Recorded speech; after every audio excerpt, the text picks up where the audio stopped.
Hey everyone, Chan here, and I am going to be reviewing a horror classic manga, Uzumaki by Ito Junji.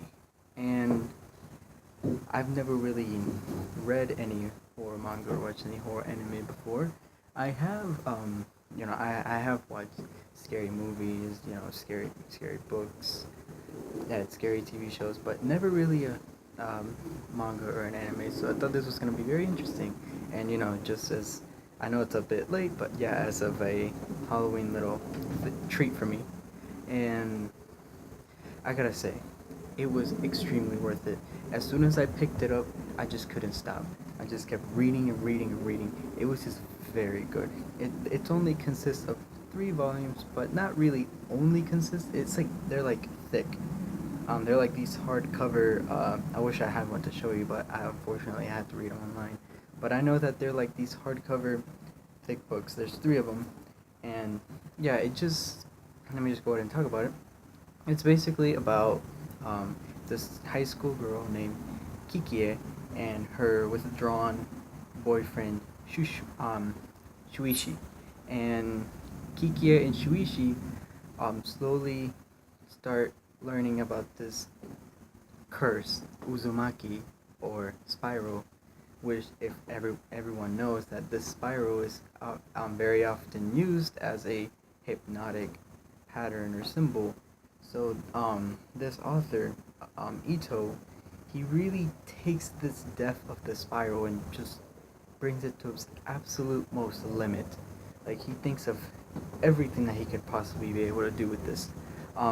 It first starts out with Shuichi's father becoming very obsessed with it, just collecting anything that has spirals, like seashells, anything like books, anything that might have like anything, even a little tiny spiral in it, he would just want it, want to, and he ends up just turning himself into a spiral. Like when I say himself, I say like his body, like he turned his body into a spiral in a package. Oh man, that's when my stomach turned a little. Like as soon as I saw that, I knew it. I was in for a ride. Now, it's not really like oh my god, this is the most scariest thing ever, but it's very chilling. It really will give you chills. I remember, as I was reading, I just couldn't keep myself from reading. I just kept going and going. But as I was reading, um, these incidents that kept happening with his father, with Kikia's father becoming also obsessed with it. He making ceramics out of clay that are actually the clay of the dead. Stuff like this. It's crazy things that are going on in this small town, and this small town being Russo. I think it's Rusoru. So, and that's a little tiny town that they live in. Well, it's not really tiny, but yeah, a little town off in the mountains. And the center of this town is Dragonfly Pond, and it seems that to be this spiral influence seems to be coming from this Dragonfly Pond. I really like how the suspense and build up throughout these incidents, like the Jack in the Box, a boy in Kiki's school, um, getting obsessed with her, and he himself having been turned into a Jack in the Box due to the influence of the spiral. Um, there's the boy that only comes to school during rainy days, um, and because he's also a slow person, so he's always very late, and he turns into a snail because of the spiral's influence. Because on a snail, most of the time their shells are spirals. Um, this this like all these things that are happening to all these townspeople just make you like kind of jittery about the spiral itself, because we know how spirals work in our world. They're used for art. They're used on just daily things as a pattern, and they're also used for hypnotism. And it makes you think that you could go even farther beyond. Like you could use this as a manipulative source to be able to control a whole town, and that really that can freak anybody out.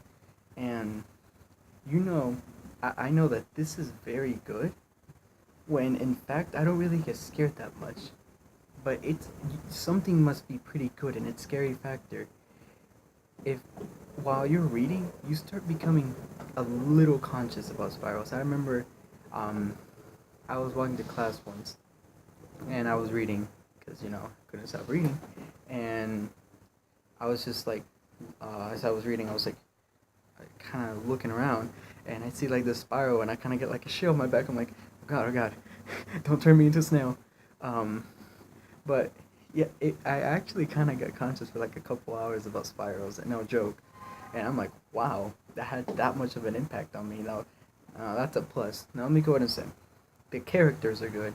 Kikie, Shuichi, they're very good throughout it. They have character development. They You can show how they got impacted by this, how they're being impacted by this spiral in their daily lives with their friends, with their family. Shuichi with his mother, and both his mother and father ended up dying due to the spiral. First, his father turned himself into a spiral, and his mother literally just ripped her fingernail. I mean, her fingerprints.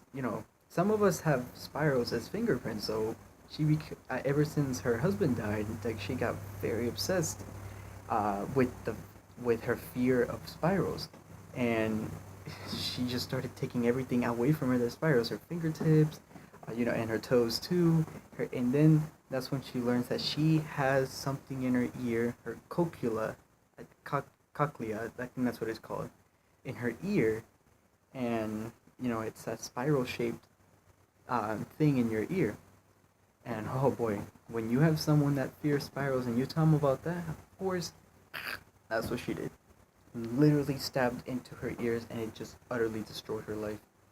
It's just it's just a constant ride of chills that you're going to see, and the art really depicts these horrific scenes very well with his blood, of course, with the emotions and fear that these characters are showing in their eyes, and the craziness and insanity that these characters also has in their eyes. It's crazy. I mean, this is something from like 1998. So of course, people nowadays are like, you can't really expect much from things back then. But when you actually sit down and read this and really think about how this is being depicted, the art is fantastic. The characters are fantastic. The way this lays out, the storyline is fantastic. Everything about it is just perfection. It is just a chill thrill that you just cannot put down. Up until the very end, which the ending pissed me off to no end, but I knew this was gonna happen. Whenever a spoiler by the way, for a couple of seconds here, um, whenever Shuichi discovered or like thought up of a theory of sorts that this spiral is just something of a tradition, that this town is the spiral itself, that it reconstructs and deconstructs itself constantly like a life cycle. Because whenever they actually go into the Dragonfly Pond, they find this new city that is literally just spirals everywhere, like, and it seems to be the foundation of everything considering the spiral. And it seems like it's just a constant cycle. And at the very end, you know how it says that the eternal spiral just waiting to reawaken or something like that. And it's basically signifying that there was nothing anybody could have ever done about this curse. This is an eternal curse that the people, that our ancestors one day just made in this town. Just this spiral curse. Once they died, this spiral curse just kept horrifying this town over and over and over again, rebuilding its spiral utopia for a bit, and then deconstructing himself so it can do it all over again.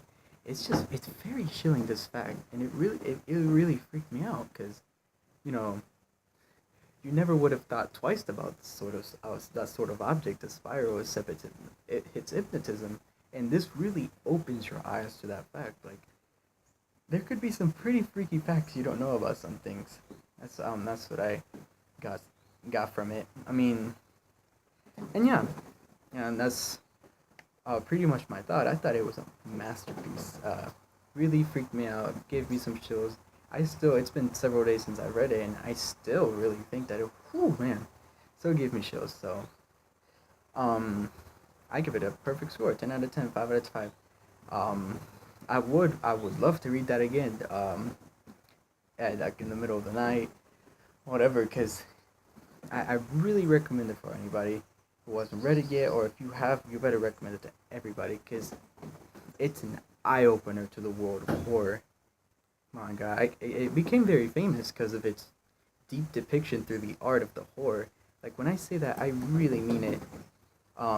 Like, sometimes they like zoom in into the character's eyes, and they have, like, it's like blood, like all the veins are like popping out, and you can see the insanity in their eyes. And I just think it's great. Great. This author just blew me away with this, and I'm glad this was my first horror manga exposure, and I can't wait to actually read more. So yeah, those are my thoughts on it. You're just from the first page to the end, it's just gonna be one thing after another. Vampiric ladies sucking the blood out of people for their uh, babies that run on human blood. It's just crazy stuff that happens in this series, and it's only 3 volumes. It's crazy. 600 pages, 3 volumes of straight up creepy ass things.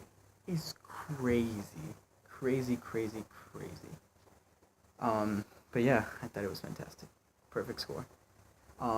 So those were my thoughts on Uzumaki or Spyro. What do you guys think? If you have read it, tell me what your thoughts are in the comments below. Um, and I'd like to know. And that's pretty much it. You know what to do. If you like the video, just subscribe, whatever. Follow me on Twitter. I'll put the link down below. I really appreciate it, and thank you guys for putting up with my nonsense. See ya.